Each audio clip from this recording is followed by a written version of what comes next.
I saw a great big tourist bus of folks from out of town. For 40 days and 40 nights, they covered miles of ground. They had a map and compass, but they still were not arriving. Welcome, I'm Marilyn Ellie, and I'm reporting back about the Indian Point Convergence.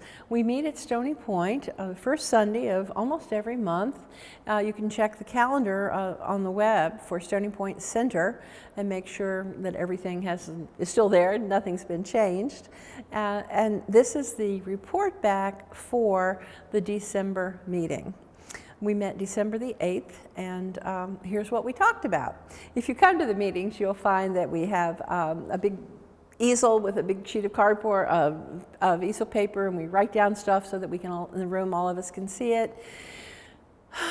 And it's a long agenda.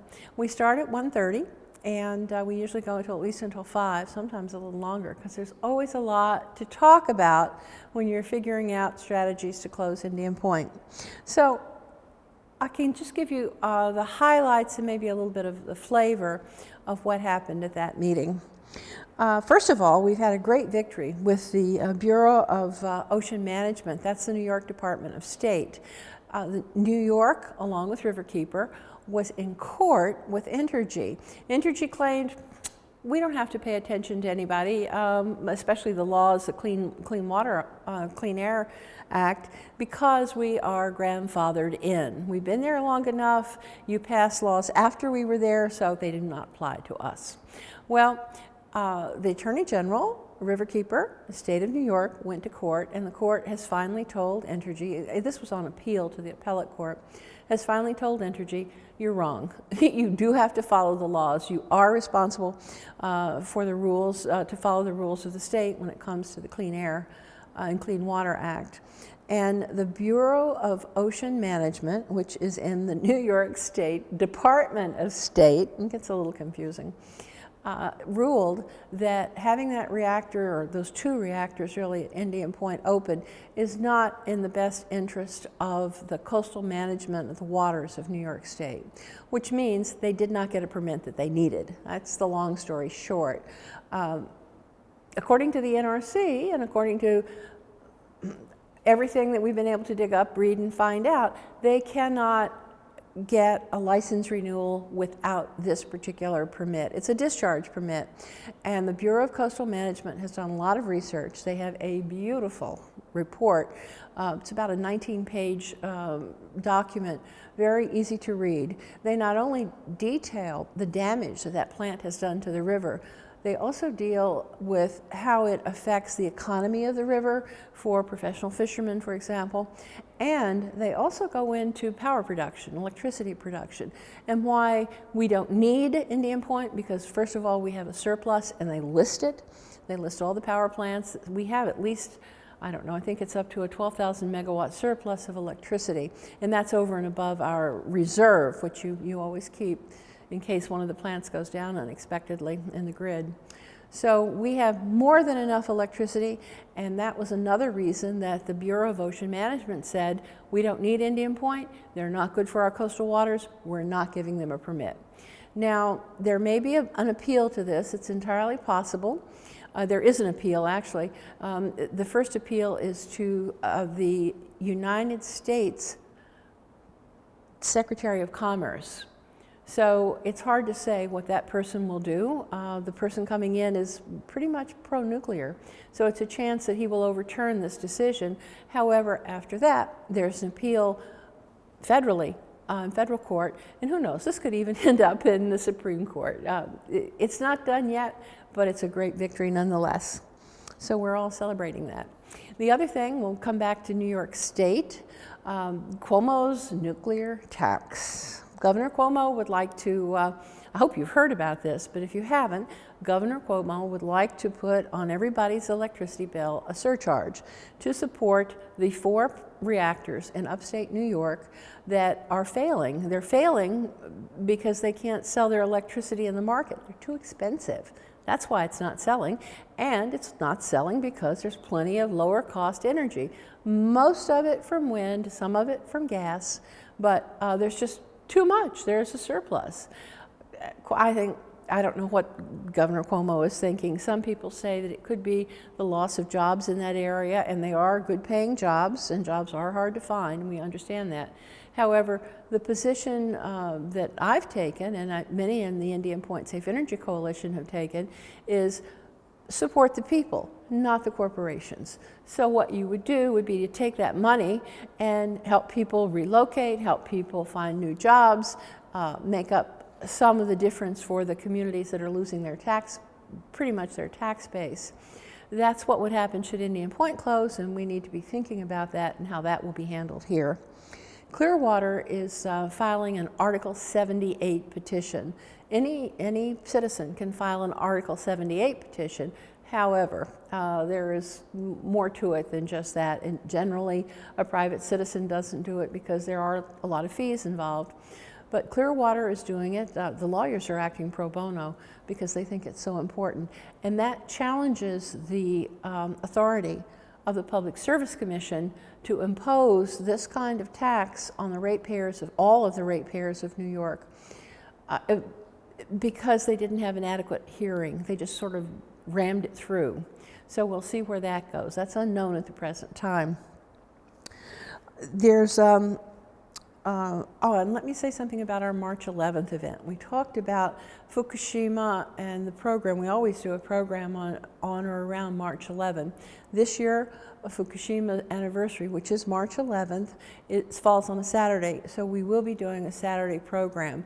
And one of the things that we're going to be talking about then is something else that was on the Convergence agenda, and that's rolling stewardship. And I'm just going to go into it briefly. You will hear more probably on this program about what that means, and you'll hear more about a man named Gordon Edwards, who's a Canadian scientist that has developed this concept. But basically, rolling stewardship means that you cannot just abandon this high-level radioactive nuclear waste that we're generating at Indian Point and transport it to who knows where, to people who certainly are not going to be happy to get it, and stick it in a big hole in the ground and walk away and forget about it. And that's what a National Geological Depository pretty much is. There are lots of reasons it doesn't work. There's lots of reasons that it's a terrible idea. And what seems to make more sense is the concept of rolling stewardship. First of all, you need to stop producing it. If you don't stop producing it, anything else just sets up an assembly line for the industry so that they can keep on operating and the waste can keep going away. Well, we've used up all our away. There is no more away. So what needs to happen with this waste is that first we need to stop producing it. Second, it needs to stay right where it is. You make it, you take it. And you need to set up a way to get it out of the spent fuel, to put it in as safe a container, dry cask, as you can make, and set up a way that it can be monitored on an ongoing basis. Say for 20 years you'd have a group of people, a bureaucracy, an agency, I don't know what it would be, but something similar to that. Be a profession actually for 20 years. That would be somebody's job life probably. And then what you would do is you would turn it over at the end of 20 years, you would turn it over to the next group of people who could come in if there have been any new ideas and update the cast, because they will have to be monitored because things break. The concrete doesn't last forever. The waste is toxic for 240,000 years.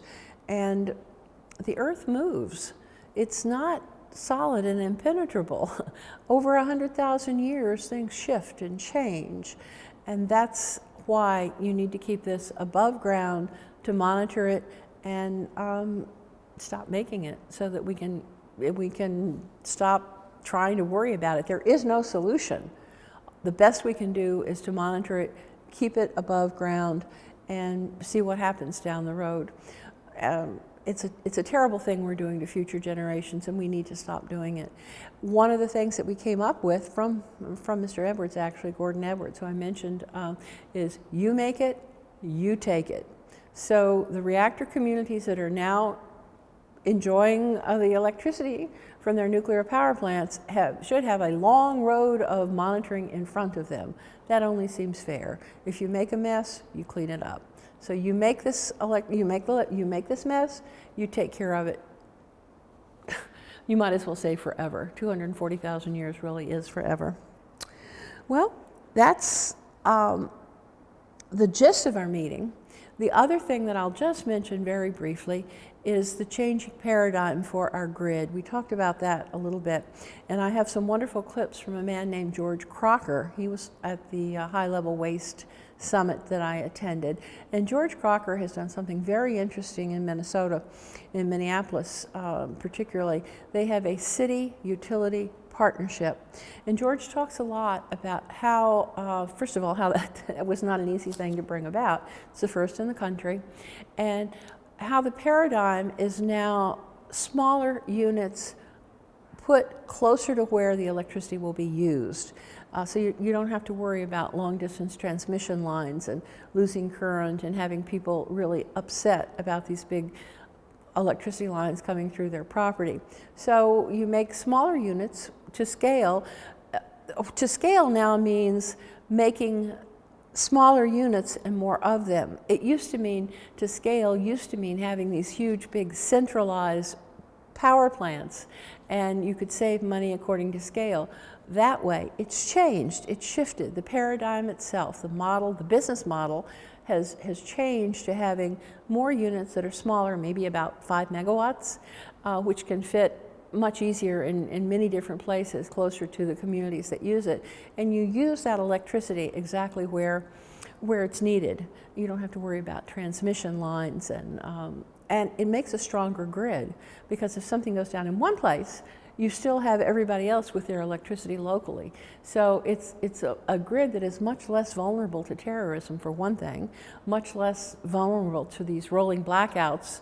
The last one we had was because a tree fell down in Ohio. The company had not trimmed its trees properly.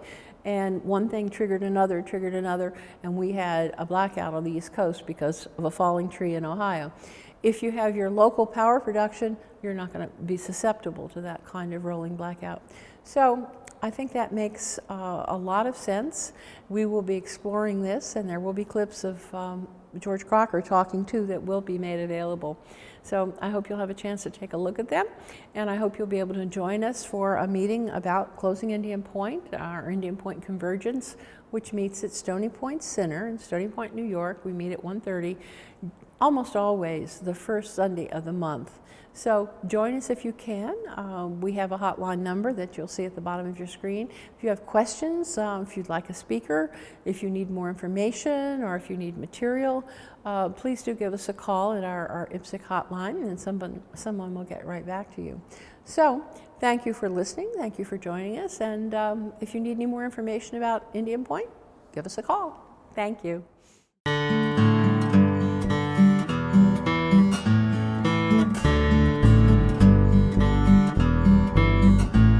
I saw a great big tourist bus of folks from out of town. For 40 days and 40 nights, they covered miles of ground. They had a map and compass, but they still were not arriving.